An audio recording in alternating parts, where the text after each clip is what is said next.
नमस्कार दोस्तों, हमें रिवैम्प इंडिया फाउंडेशन से और आज हम आ चुके हैं एक बिटूर रोड स्थित एक बस स्टॉप पे, जहां हम इसका रेनोवेशन करेंगे, प्लांटेशन करेंगे। एंड हमारे साथ कोलैब कर रहा है royal dream world school and Ganga task force.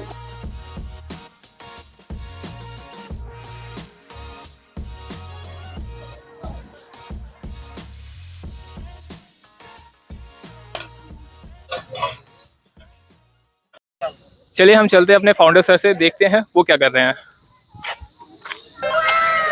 A few moments later. Sir आप यहाँ क्या कर रहे हैं? यहाँ गड्ढा खोद रहे हैं और क्या कर रहे हैं? क्या देख रहे हैं? सर आप क्यों खोद रहे हैं? क्यों हम नहीं खोदेंगे तो कौन खोदेगा? सर यहाँ पे तो इतने सारे वॉलंटियर्स हैं, आप क्यों खोद रहे हैं? मैं क्या करूं, फिर जॉब छोड़ दूं? नहीं। तो ऐसा होता है कि जब लीडर्स होता है वो एग्जाम्पल से लीड करते हैं। अगर मैं गड्ढा नहीं खोदूंगा तो वॉलंटियर्स कैसे खोदेंगे? इसीलिए तुम लोग भी गड्ढा खोदे, कैमरा वैमरा। सर अभी आप गड्ढा खोद रहे थे, अब आप ड्राइंग कर रहे हो। कितना टैलेंट है आपके पास?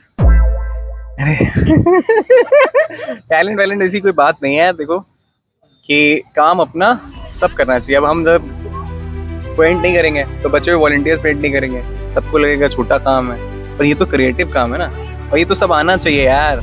सब ऐसा थोड़ा ना हमने जेंडर वाइज डिवाइड कर दिया कि गड्ढे लड़के खोदते हैं और पेंट लड़कियां करती हैं, ऐसा थोड़ा ना। बात तो सही है। तो फिर मैम क्यों नहीं कर रही है कुछ? मैम तो कुछ नहीं करती ना। चलिए मैम से पूछते हैं, मैम का क्या काम है यहाँ पे। मैम बताइए। मैम कुछ नहीं करती। सर से तो हमने बात कर ली, अब चलते हैं हमारे वॉलंटियर की तरफ। आ जाओ। ये क्या लिखा हुआ है, कौन से तरीके का फॉन्ट यूज हुआ है इसमें, जरा पढ़ के बताएंगे? का नाम लिखा हुआ है रिवैम्प इंडिया फाउंडेशन। ये लिखा किसने इतना सुंदर? ये स्टाइलिश लिखा हुआ है थोड़ा, जो आपको समझ नहीं आ सकता है, लेकिन हमारी जनता को समझ में आएगा। चलिए हम अपनी मेंटोर से बात करते हैं। Hello ma'am. मैम सुनने में आ रहा है कि आपने अपना LLB कंप्लीट कर चुकी हैं और BCom भी कर चुकी हैं, बीच में CS भी किया था, तो आप सोशल वर्क में कैसे आ गई? क्या हो रहा है देश में? बताइए, इसमें हंसने क्या बात है? कंफ्यूजन का माहौल चल रहा है। अरे तो इतनी ज्यादा 3 इडियट्स वाले कैरेक्टर्स कैसे? भाई आपने तो इंजीनियरिंग करी थी, आप पेंटिंग में कहाँ से आ गए? भाई ये मुझे प्लेसमेंट नहीं मिली तो हमें पेंटिंग करनी पड़ रही है अब। भाई को प्लेसमेंट नहीं मिली, इस वजह से इनको पेंटिंग करनी पड़ रही है। हालत देखिए। 400 रुपये दिहाड़ी में काम करना पड़ रहा, समझ लो। मैम ने कहा था 15 मिनट बाद आना अपने जवाब के लिए। चलते हैं मैम की तरफ, चलो। A few moments later. चलिए मैम बताइए।